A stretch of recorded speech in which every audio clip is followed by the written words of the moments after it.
Joanne Coates, welcome to the show.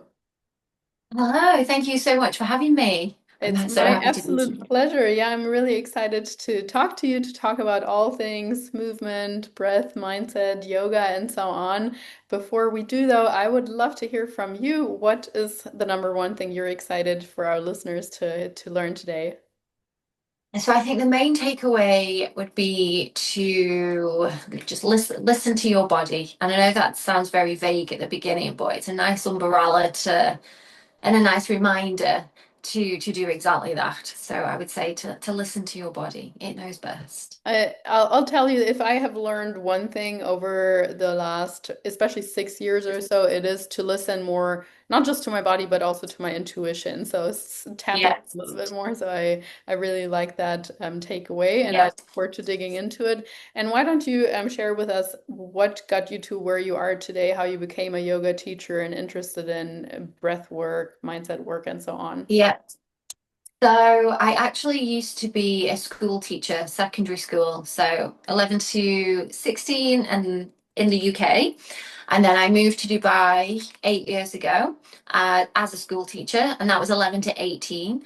Um, and at that time, I was not listening to my body at all. I was very caught up in the matrix, as we would call it, career and just being busy and very conditioned. Obviously, school teaching's not 9 to 5, but we'll just call it 9 to 5 because it kind of comes under that umbrella.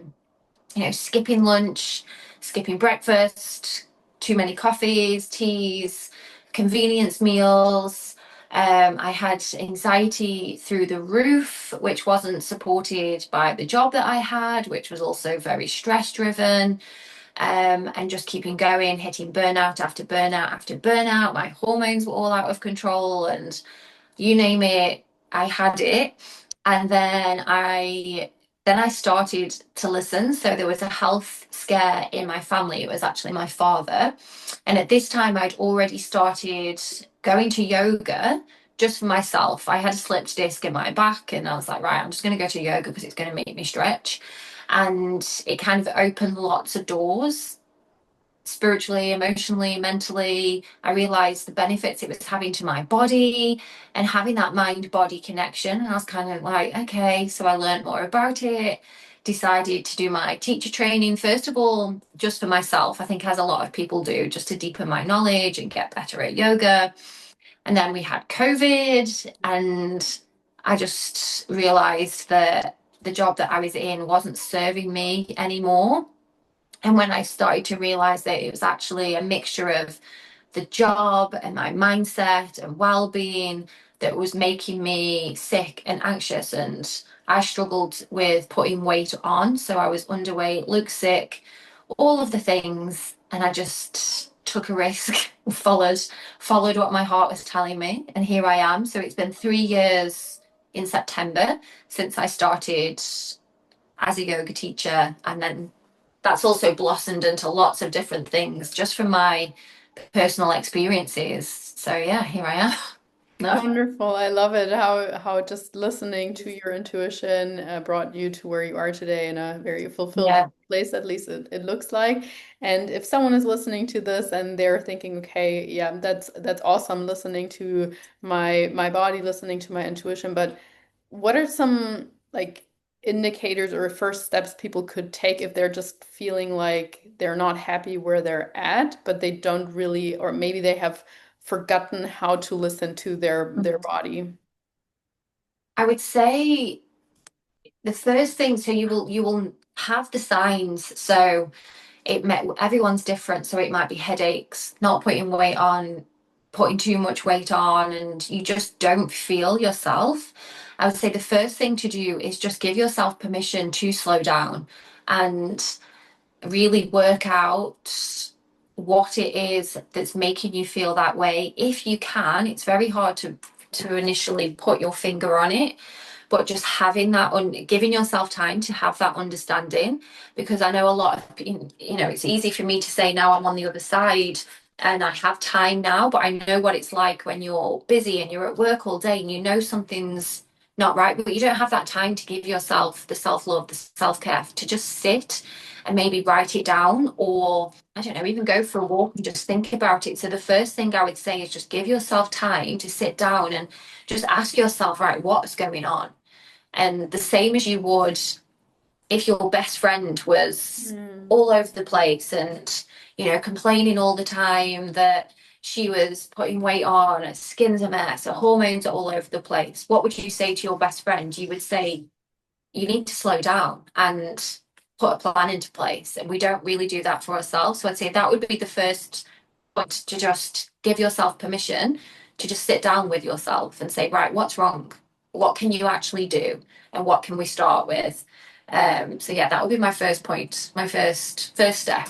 I think that's so important because truly we are so caught up in this whole hamster wheel. Like I too was like brought up in a family where it was just do. If you had nothing to do, there was something wrong with you. Like as soon as I would just sit down on the couch, my mom would be like, "Oh, okay, Lisa, you can help me clean here. You can do this." Da, da, da." Yeah. Like unless you're falling into bed or onto the couch fully exhausted at the end of the day, you didn't do it right. And like breaking that belief has been a really hard work over the last few years, and just accepting that I don't need to be doing more. I just need to do the right things with the right intention at the right time, and I can, Yeah.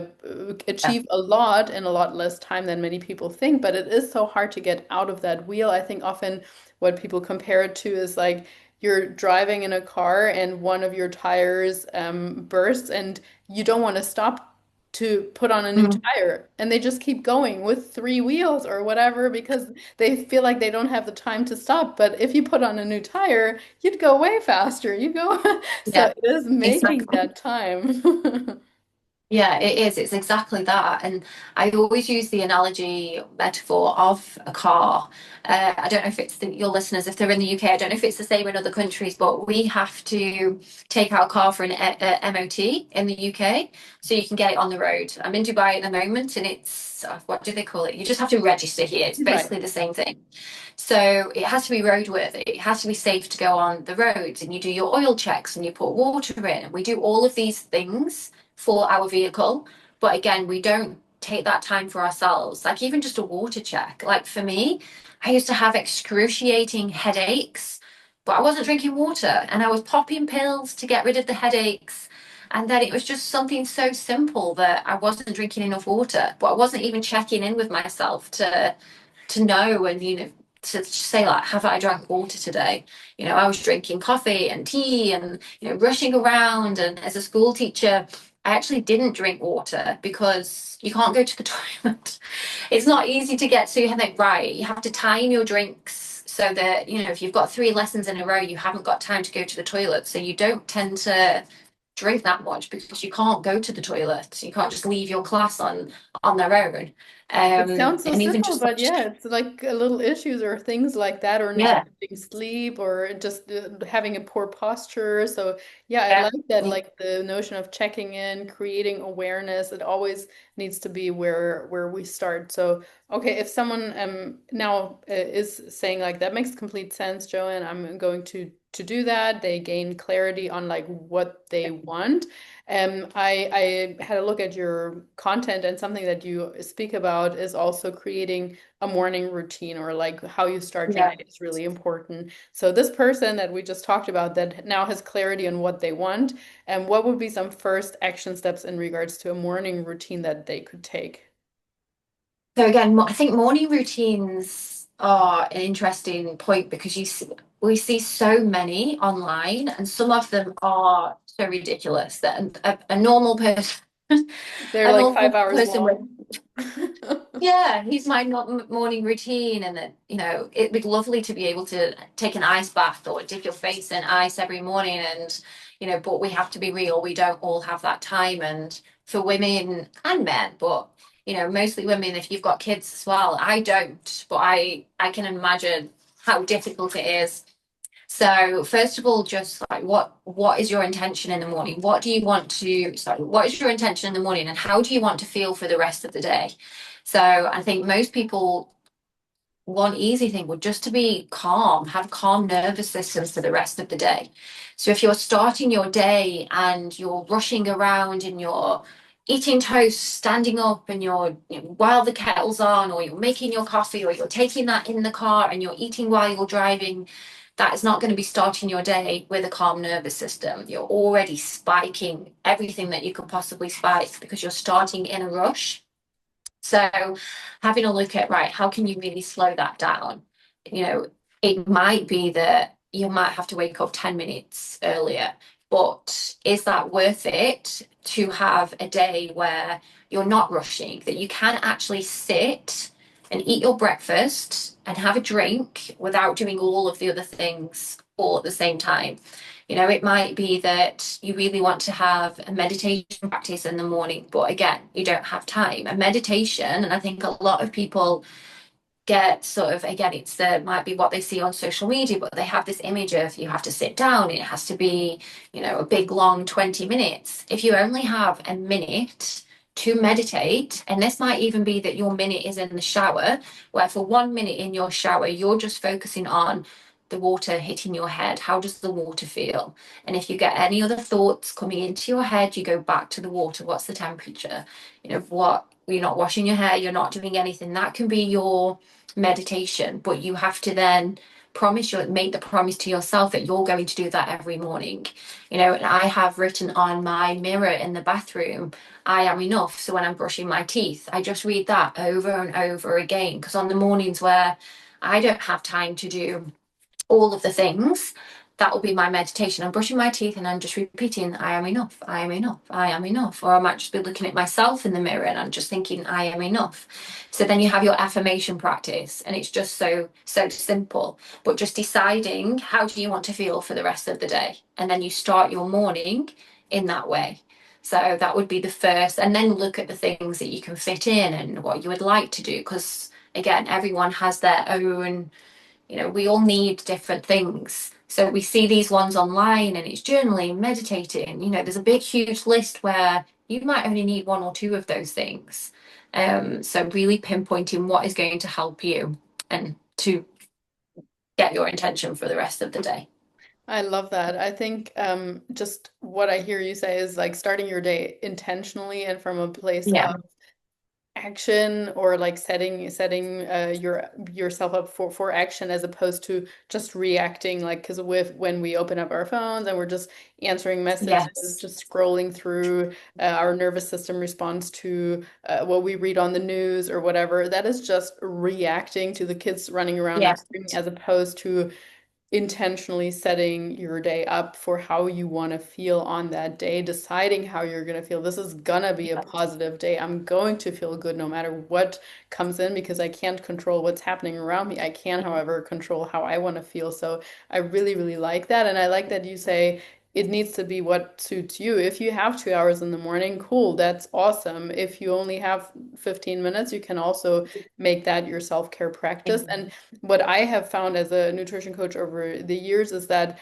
everyone has different times of the day where they're going to be functioning optimally. Like I have or used to believe that I love working out in the afternoon, and then somehow for scheduling reasons I switched that to midday, and now I love working out in the morning. And there are other clients that say the only time they like working out is in the morning, and others that love working out at 7 p.m. And so like giving Yeah. yourself the freedom to do that. But I think that there are underlying like principles that everybody should do, like try to get some fresh air at some point over the Yeah. day.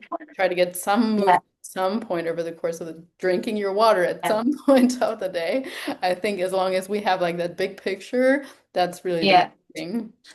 And I think bringing intention into all of those things, if you get into a habit of thinking you're wise, so, even the food that you're eating, like, people, oh, I should be eating this, and like take the should out of it. And I get to, and what is your why? So looking at your plate, and if you're a nutrition, you'll know, yeah, so this is going to give me, XYZ. Have a little bit of understanding of why are you putting chia seeds in your porridge? Like, oh, I'm doing this omega-3s. It's going to help me to balance my hormones. The intention is to feel good. And once we start to, again, it doesn't have to be a big journal exercise, it's just right. I'm doing this because it's going to make me feel this way, and it takes off the should. The same for working out. Like, oh, I should go to the gym. Like, first of all, you get to like how amazing you get to work out, and how is that going to make you feel? What's your intention there? And if people tell me, oh, to lose weight, and I always say, but why? Why do you want to lose weight? Because if you take it into then an intention of you want to live for a long time, you want to be. So my intention is always for working out and moving my body. Because I've had people say to me, like, oh, why do you go to the gym? You're slim. I'm like, well, there's more to it. There's more to it than that. Like, my intention is that I want to be 80, 90 years old, hopefully, being able to tie my own shoelaces, walk up the stairs, get myself dressed, go for walks, do as much as I can that my body will allow. And that's only going to happen if I look after my body now. And some days, if I am like, oh, I will have days where I'm like, oh, I can't be bothered, I need to rest. And I'll really tune in. I'm like, yeah, this is a rest. I need to rest. And then other days when you know the difference between when you're just being lazy and when your body is actually telling you to slow down. And I'll remind myself, and even sometimes when I'm in, if I go to a gym class and I'm like, oh God, why am I here? I'll remind myself, right, come on, the 90-year-old you will thank you for doing Oh, I this. love And that. that's my intention. So my old lady self, I'm like, yes, come on, I'm doing it for her. Like, and I want to look back and go, yeah, I can run up the stairs. I'm 95 years old and watch me go, and thinking about it that way. And rather than like, oh, I've got to go to the gym because I had a piece of cake yesterday, because then it does turn it, there's no intention behind that. It's a punishment. So why do you want to punish yourself? So really turning these things into, oh, I should, or I've got to like, wow, I get to do this. And this is the reason why I'm doing it. How amazing is that? What you said there is so, so important that, first of all, that difference between I'm just not feeling motivated and truly like I'm tuning in because my body needs rest. And I think a lot of people have a hard time telling the difference. So they're like forcing themselves to do something all the time, or they're like, oh, I didn't feel like Yeah. it, so I didn't do it. So like either one camp or the other, but truly just, you have a routine, you normally do that. But on the odd day where you're not feeling it, like actually listen to where that is coming from. And you actually gave a practical strategy and how to dissect one from the other and like thinking about how would I feel about this tomorrow? So if one Yeah. day you're like you feel like eating a burger and in that moment you're like, oh, should I, shouldn't I? I'm kind of like my body's telling me I should. Is it really? Should I really? But if you think about, am I going to regret that tomorrow, or is it going to be so worth it because this burger looks so juicy. I'm loving the setting here with my boyfriend on my date, and it's just a wonderful atmosphere, and it smells so good. I'm gonna have this, and I'm gonna enjoy it guilt-free. Yeah. I think that's a really, really great mindset to have, and thinking to apply to many things in life. Like, how will Yeah. my 90-year-old self feel about this? So, Yeah. reminder. And one thing that I Yeah. And saw on your content was kind of like the whole notion of life is not meant to be fully balanced. So often we hear this whole thing about like work-life balance and going back to the point of people having 5-hour morning routines and whatever. Um, explain to us why you believe or say that life is not meant to be balanced truly. because I think when we try and give ourselves that, oh, life is meant to be balanced, we're then forcing structure and routine. And again, it becomes the I should rather than I get to. So when we forget about like everything has to be balanced, because it can't always be.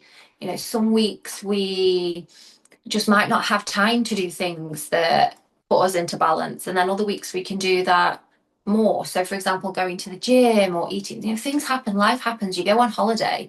Like, how can you keep a balance in your diet when you're having an amazing time on holiday and you might have a few alcoholic drinks that you don't usually do? And, you know, then putting that structure on yourself is just making it then something that you're not going to enjoy. And again, are you going to look back when you're 90 and think, oh, I'm so glad that I didn't sit on the beach and have those cocktails and watch the sunset? It's not going to be a memory. It's not going to be a memory that you have. Instead, the memory is going to be the beautiful cocktails that you had on the beach and how amazing the sunset was. It's something that you don't do all of the time.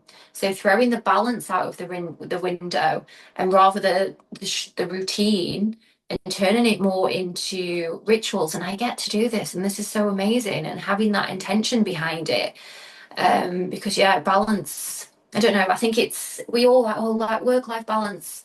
If we're realistic about it, it's difficult to find balance, and then we feel guilty because we don't have that balance all of the time, and some days you might not be able to get to the gym, and then you feel guilty. And if you take that structure away and just allow yourself to really, and again, it sounds cliche, but literally go with the flow. And when you give yourself that permission, I'm guessing you do find balance in a way, but it's without labeling it balance. Well, it's more of a fluid It's, balance from what I hear because yeah, I truly think like it allows for more flexibility and for more openness and taking opportunities more as they come. And I think often we're so like caught in our like rigid thing. I too am like more of a naturally speaking more of a type A person. I like to have my plan, I like to have my structure, but what yeah, I have truly found is that the more spontaneous outings or whenever I did break out of that and said yes to spontaneous invite, it was always like that was so amazing and created actually one of the yeah, best memories as opposed to just saying no because I had the next thing on my schedule. And what I often think when we hear life balance is also that we need to acknowledge different phases in life. So like let's just say maybe in your 20s, it's absolutely fine to work a lot, to really focus on like what you want, learning about yourself more. And maybe in your 30s, some people choose to have families, so it's okay to work less and to focus more on their family. And I always just think we have this bucket full of energy and time, and how we distribute the various contents of it depends on what phase in life we're in and how we want to spend yeah. it. And it's totally fine to do that in whatever way we want. Yeah. And of course, and as women as well, like we are not balanced. We have our cycles which are completely not balanced. It's a completely squiggly up and down line throughout the month that, when we're trying to balance and we're not biologically balanced, ideally we want our hormones to be nice and balanced, but you can wake up tomorrow and you hit your luteal phase and you're like, oh gosh, I need to do, it's, and then you're trying to force yourself into the your follicular phase box or whatever, and we're not balanced, and it's about giving yourself that, again, permission. So even last night, I always, like clockwork, when I get to my ovulation, I call it my ovulate, I just get so tired. And it was like 8 p.m. last night, and it was early bedtime, and it just hit me. And I was like, I must be around. And I checked the app, and like, it's bang on day 14. Like, and so I was like, I said to my partner, I was like, I'm gonna have to go to bed. And I fell asleep really quickly. Whereas me previously would be, oh, it's 8 o'clock, it's too early. And I would, be trying to, oh, maybe I'd still be scrolling social media, or, trying to get some work in, or thinking, just not giving myself Mm. permission to go to bed at 8 o'clock. And again, I know not everyone can do that, but could you go for a walk, or could you excuse yourself from your family and giving yourself that time? Because and I'm fine today, I needed that nap and I really just listened because it hit me. But understanding, again, like, it's my ovulation tiredness, like it hits me like a ton of bricks. But yeah, that's not balance. And today I'm not balanced with, it's completely different every single day as a woman And it's sometimes, so or great, so every great. 3 days or so. Yeah, absolutely great. And I mean, accepting your body for the fluctuations it goes through, it also allows you to like anticipate things more. You were like, oh, I have observed my cycle for so many years. I know that when this day hits, I'm usually more tired. And likewise, people know that they have higher cravings at this time and more energy at another time. And just working with your strengths as opposed to fighting that, I think is really, really helpful. And so, yeah, let's Yeah. talk a little bit more about like the movement piece since you mentioned walking and so on. Also, I'd love to hear for people that are listening, like if they want to start with a yoga practice or so, and maybe you can tell us a little bit like how to get started or the different styles or how to find out what style might be right for you. Yeah. So if you're brand new to yoga, I would always say if you can find a gentle class to go to first, because it just gives you permission then to learn. I know with other exercise classes you can kind of just they don't kind of have the same structure. You know, you don't ever have like a beginner's hit. It's just you get straight in there and you're running along everyone else. So if you can give yourself that permission to just try, or maybe do 10 minutes from YouTube, because whenever someone brand new comes to my class as well, I tend to just let them be for the first, because they've got the weird names of poses, and you know, at times you're upside down and you can't see what the teacher's doing, or the teacher's walking around and it's like, whoa, what is going on, and my wrists hurt. And you know, so just starting slowly, even in your own home, just so you can get the feel for it. And of course, a lot of people who might see yoga, but then like, oh, I'm not flexible. Oh, well, that's a perfect reason to go. You know, do any of us start swimming and we know how to swim? We have to, you have to, you know, any other sport, and like, oh, I'm not flexible, so I'm not going to do it again. But giving yourself permission and a nice reminder that your body is able to do these things, you know. You will be able to touch your toes or get a little bit, a millimeter is progress in yoga. So yeah, if you're interested or you'd like to start, just give yourself permission to start at the bottom. Go to a gentle class, do some online, and then once you feel a little bit more confident, go to, so generally in yoga studios, they will have like level 1, level 2, or beginner, intermediate. It depends on the yoga studio. And then once you start growing in confidence, put yourself in, you know, another class, challenge yourself a little bit more. And I think that's the real beauty of yoga as well. I think that's why I fell in love with it so much, because even I've been doing it now and teaching for 3 years and doing yoga maybe 6 or 7 years. And there's kind of like an unwritten kind of acceptance with everyone that there's no end point. Mhm. Like there's no expertise, because there's always some other way that you can push yourself.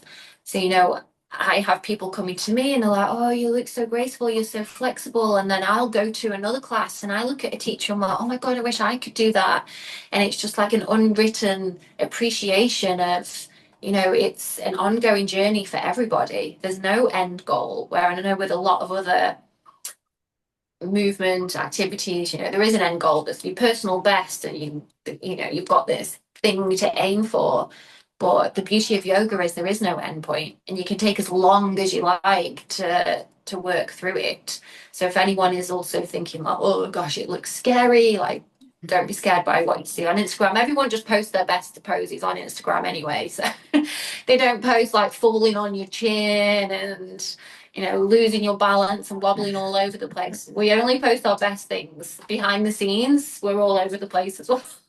I think what I often have heard in yoga classes is just a reminder of like it's just you and your mat, and I think that's really Yeah, like what we can apply and should apply to everything in life, like really our own quote unquote competition, our ourselves or our yesterday self perhaps, and even that should yeah, be a race, and it's just like you and how you are today, and I think yeah. just focusing on that can really help. You also not looking sideways if you're new and like, oh no, they're all doing this. I'm not. That's another great thing about yoga. There's always you know, progressions and regressions. Like if you can't do this and that pose yet, then there's an easier version of this. Always an option. Yeah, Absolutely. always another option. And Like you just have a little look up and the teacher comes over and gives you another option. It's exactly. fine. Yeah. And no one else is looking either. And that's always a nice reminder. So I say it a lot while I'm teaching, like leave your ego at the door. And because we walk around in life and, you know, none of us would like to admit it, but we've all got an ego. We all walk around and we have this ego that sometimes needs a hug, and we need to let our ego know that everything's okay. But in yoga, it's really leave your ego at the door, Mhm. and no one's watching. Everyone's focusing on what they are doing, like you said, on their own mat. And so when I first started yoga, I was very stuck in my ego, and I'd be like trying to do all of these poses that I wasn't ready for yet. And, you know, arm balance, hands, I was obsessed with getting the perfect handstand, because it was my ego like, well, they're doing it, so I'm going to do it. But my shoulders weren't strong enough, and I wasn't strong enough to hold myself yet. And then once I actually realized that, you know what, I'm just going to let that go. And I stopped. So at the end of the class, everyone would be like, oh, talking about what they were able to do, and blah, blah. And I would walk out, be like, right, I'm going, bye, thanks. And I would just go because I'm like, right, I'm not going to do the comparison thing. I'm really going to just work on letting this go. My body will do it when it's ready. And Mhm. once you do let go of that, and then away from the mat in the outside world, it's always a nice little reminder for anything that it's going to happen when it's ready. The same as your body will open when it's ready. And no one else is watching. We're all winging it in a way, but we're so obsessed with how, not how we look physically, but how we come across and what are people going to think about me and people going to judge me.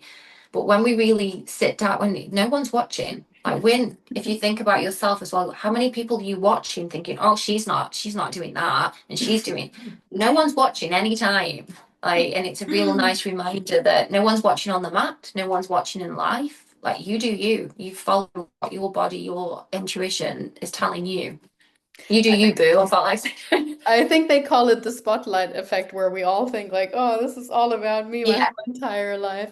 But yeah, I also Yes. really like that encouragement to just try a couple of different classes, even if it's just a small insight online Yeah. first. Because I mean, I can personally say like, if I would have had or taken a Kundalini yoga class as my very first yoga class, I probably would have been scared off because it's like Yeah. too for me, it would have been at that time like too woohoo and too emotionally Yeah. focused, and I wanted the movement. So for me, starting off something like Hatha yoga or Yeah. Ashtanga yoga or something Things. was a lot Yeah. more it tap or more suitable for my type A personality with a structure, and you move with the breath, Yeah. and it's faster paced, and I wasn't so quote unquote bored, which I was afraid of, obviously, like learning to Yeah. lean more into that. But I think that that's a really good point, like just trying different things and not writing it off so quickly if you don't enjoy your Yeah. first class.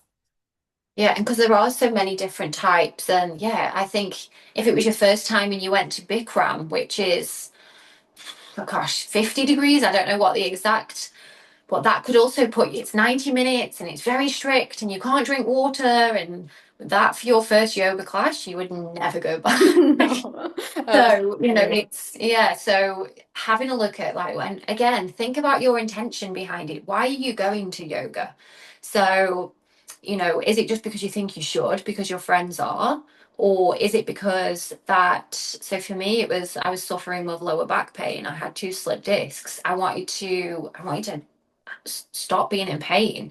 Is it that you're noticing as you get older that you're not as mobile? Like, are you, things just suddenly happen, or are you getting pains in your joints, and do you want to stay as flexible as and mobile as possible? And again, do you want to be a 90-year-old lady that can put her own bra on, or so is that your reason?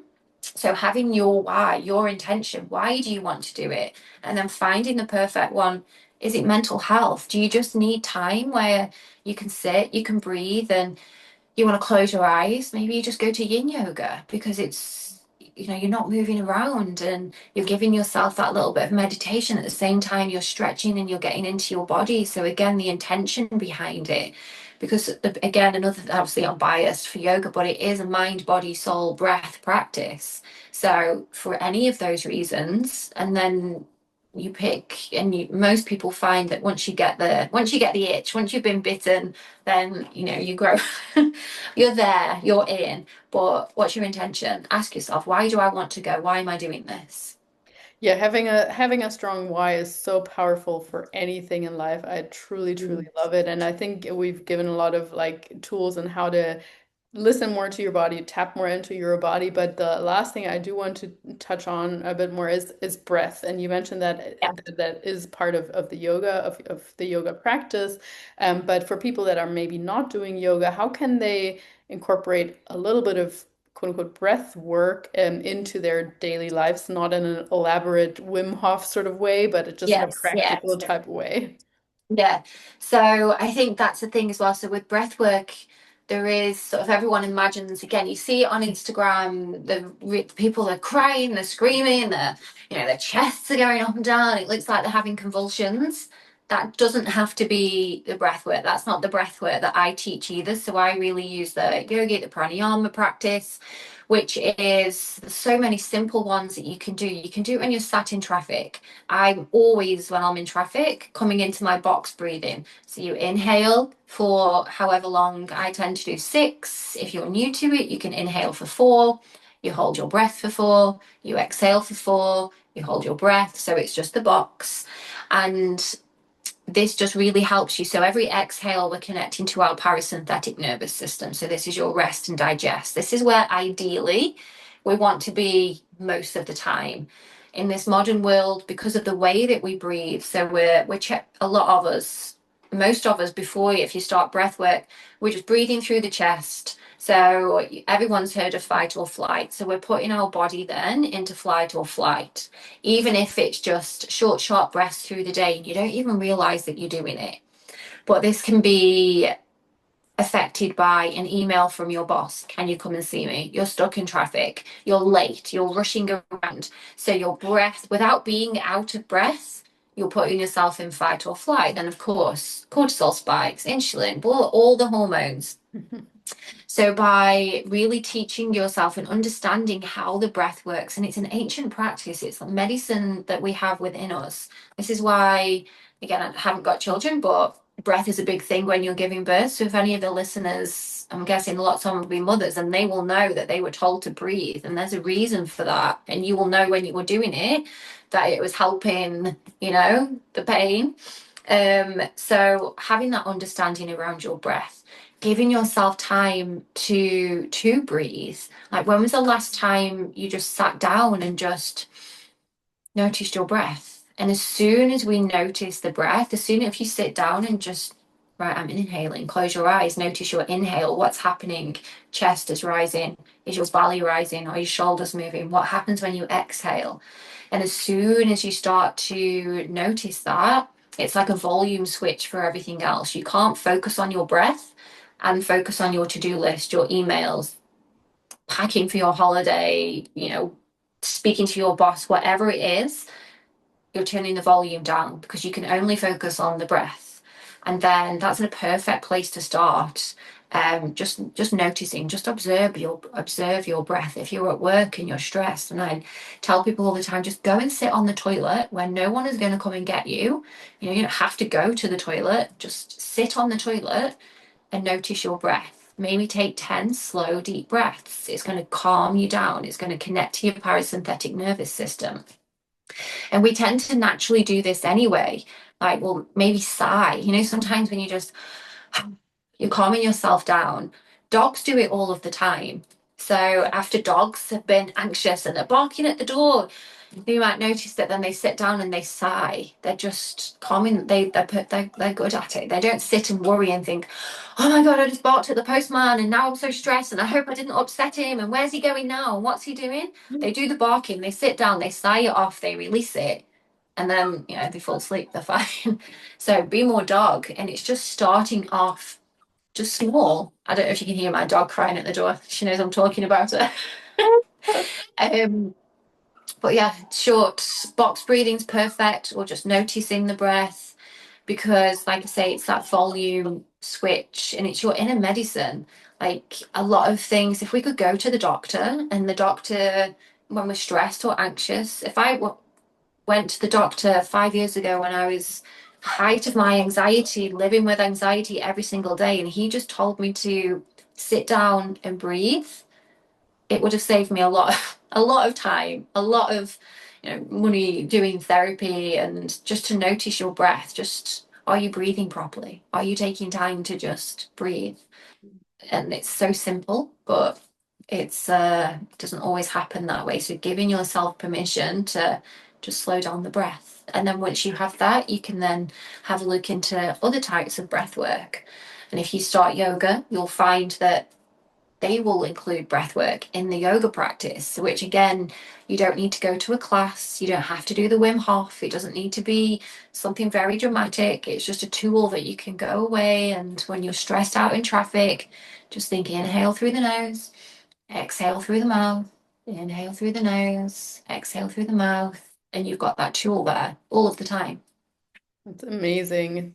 That is honestly a wonderful practical takeaway, and I mean, such an amazing free tool that we all have to our disposal at Yeah. any time, no matter like if people are watching or not. So truly, I hope the listeners take it and run with it and observe their breath more, their body more, just listening to their body more. Thank you so, so much, Joanne, for everything you've You're welcome. shared with us today. This Thank has been you. a truly interesting conversation, and I know it's going to bring a lot of value. So I will obviously make sure to link all your handles in the show notes so people can go and find you, can contact you, especially also if they are in the UAE, but of course also just enjoying your free content that you have online. So truly thank you for everything that you're doing. Thank you.